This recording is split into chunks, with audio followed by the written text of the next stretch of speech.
তখন আল খানসা হিফজখানায় পড়ি। বয়স 15 কিংবা 16 হবে। আমাদের হালাকায় এক মাঝবয়সী মহিলা ছিলেন, আফ্রিকান মহিলা। একদিন দোয়া কবুলের তালিম চলছিল। তখন সেই মহিলা কান্না করতে করতে বলেন, আমার মেয়ে অনেক জেদি।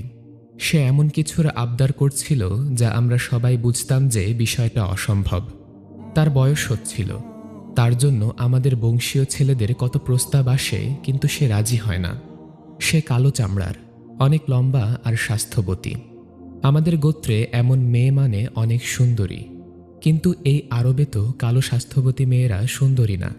আরবরা সাদা চামড়ার পাতলা ফিনফিনা মেয়ে পছন্দ করে। তো আমার মেয়ের ইচ্ছে সে আরবের সুন্দর ফর্সা চামড়ার একজন ছেলের বউ হবে। আমরা তাকে অনেক বকা দিতাম, বুঝাতাম যে এমন আশা করলে জীবনেও বিয়ে হবে না। মেয়ে বলতো, আমার বিয়ে কি তোমরা দিবা নাকি আমার আল্লাহ দিবেন? কদিন পর আমার বড় ছেলে এক আরবের পক্ষ থেকে প্রস্তাব আনল।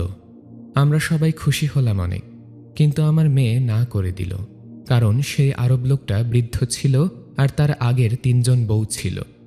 আমার মেয়ের খুব রাগ হলো আর আমাদেরকে সাফ জানিয়ে দিল যে সে দিনদার আরব নীলচোখওয়ালা সুন্দর যুবক চায় আল্লাহর কাছে।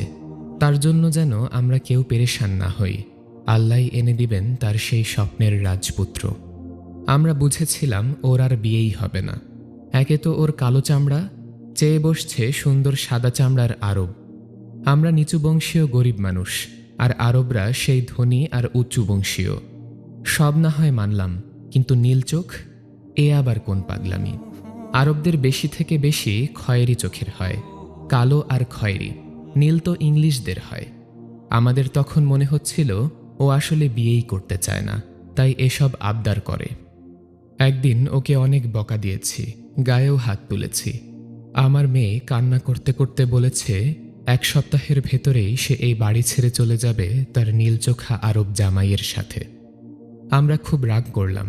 মেয়ে পাগল হয়ে গেছে, মেয়ে বেয়াদব হয়ে গেছে, এসব বলে ওকে অনেক বকা দিচ্ছিলাম। সেই 1 সপ্তাহ আমার মেয়ে অনেক কান্না করেছে জায়নামাজ বিছিয়ে। 7 দিনের দিন তার জন্য এক নীল চোখওয়ালা সুদর্শন আরব যুবকের পক্ষ থেকে বিয়ের প্রস্তাব এসেছে। আমরা সবাই এত বেশি খুশি হয়েছিলাম, ভাষায় প্রকাশ করার মতো না। ওয়াল্লাহি, যদি মানুষকে সিজদা করা জায়েজ থাকতো, শিরক না হতো, তাহলে সেদিন আমরা সবাই আমার সেই আল্লাহওয়ালা মেয়েকে সিজদা করতাম। আমি অবাক হয়েছি আমার মেয়ের ইয়াকিন দেখে, ওর তাওয়াক্কুল দেখে, ওর দুয়ার ক্ষমতা দেখে। আমি বিয়ের দিন আমার মেয়েকে বলছিলাম কি বলে সে আল্লাহর কাছে দোয়া করত। মেয়ে বলল, আমি সারাদিন ইস্তিগফার করতাম আর সারা রাত আমার পছন্দ ব্যক্ত করে দোয়া করতাম। আর আমার ইয়াকিন ছিল আল্লাহর কাছে সবই সম্ভব। আজ 8-10 বছর আমার মেয়ে অনেক সুখেই সংসার করছে। ওদের বাচ্চাগুলো অনেক সুন্দর সুন্দর, কেউ সাদা, কেউ কালো, কেউ বা মাঝারি। কিন্তু মজার বিষয়, ওদের সবার চোখের রং নীল। আমরা সবাই একটা ঘোরের মাঝে চলে গিয়েছিলাম ভদ্রমহিলার এই গল্প শুনে। মহিলা প্রচুর কান্না করতে করতে গল্প বলছিলেন, আর আমরা মারাত্মক রকমের ইমোশনাল হয়ে পড়েছিলাম।